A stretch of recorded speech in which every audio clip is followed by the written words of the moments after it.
lá na página 142, a questão 125, ela é uma questão clássica, né, de fluxo de calor, de propagação de calor.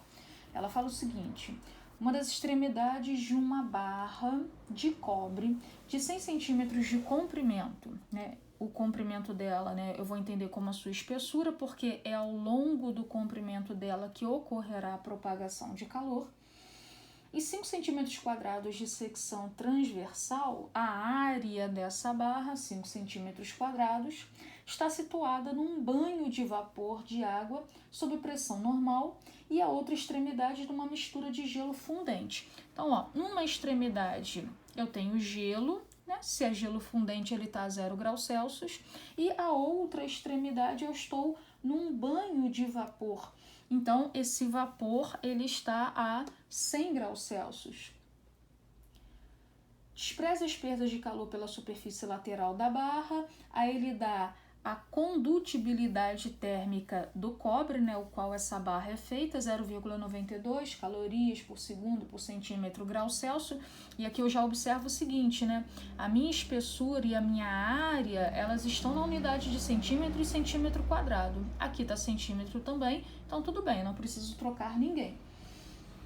Aí na letra A ele pede pra gente o fluxo de calor, né? Cálculo do fluxo de calor. Ka delta θ dividido pela espessura, né? K é a condutibilidade térmica, a área, o qual esse calor está sendo propagado, e delta θ é essa variação de temperatura.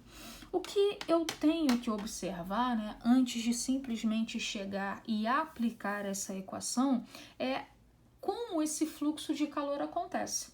Pelo desenho, eu coloquei aqui valendo 0 e aqui valendo 100. E eu vou lembrar lá das nossas primeiras aulas de termometria que o calor é uma energia que está sempre em processo de trânsito, né? E esse trânsito ele tem uma regra para que o calor se propague de forma espontânea. E que regra é essa? Eu sempre vou do corpo de maior para o corpo de menor temperatura. Então, galera, o meu fluxo de calor, e isso é importante que a gente entenda, ele acontece nesse sentido. É o vapor a 100 graus Celsius que vai transportar calor, propagar calor para outra extremidade da barra que está com gelo a 0 graus Celsius. Então, vamos agora fazer o cálculo desse fluxo. Então, o fluxo do calor vai ser dado, o K está valendo 0,92, a área vale 5 centímetros quadrados, variação de temperatura é sempre, né, na propagação desse fluxo.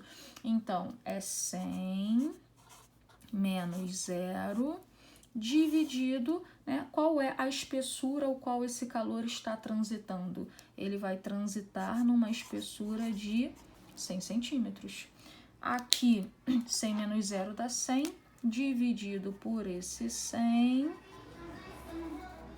então aqui deu 1.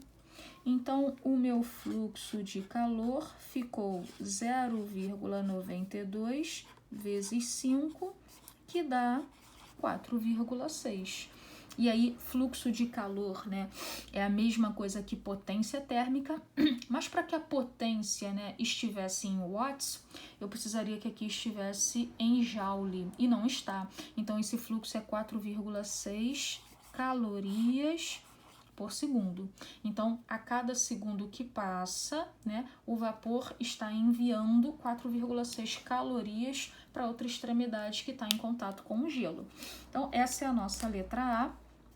A letra B, ela já propõe o seguinte: qual é a temperatura numa secção da barra, né, num certo ponto da barra, situada a 20 centímetros da extremidade fria?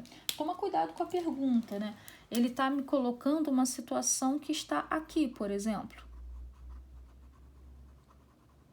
Eu tenho que essa barra ela tem 100 centímetros de comprimento. Eu vou dizer que aqui o comprimento é 0. Então, aqui, onde a pergunta é feita, o comprimento é 20. E aqui, que é de onde o calor sai, o comprimento é 100. Tudo bem? E não posso me perder, né? O fluxo de calor ele vai do de maior para o de menor temperatura. E aí nós utilizamos a mesma equação, só que agora eu estou numa situação, num ponto diferente dessa barra de ferro. Então, ó, o fluxo é K delta θ dividido por E. Então, vamos com os nossos valores para essa nova situação. Fluxo de calor deu quanto? 4,6. Isso é igual ao K, que vale quanto? 0,92, vezes a área, que vale quanto? 5, vezes o delta θ, eu vou deixar inicialmente fechado, ok? Vezes o delta θ, dividido, né? Qual é a espessura que eu vou usar? Eu vou usar 20 ou eu vou usar 80? Eu tenho que usar a espessura, né, obedecendo como esse calor se propaga.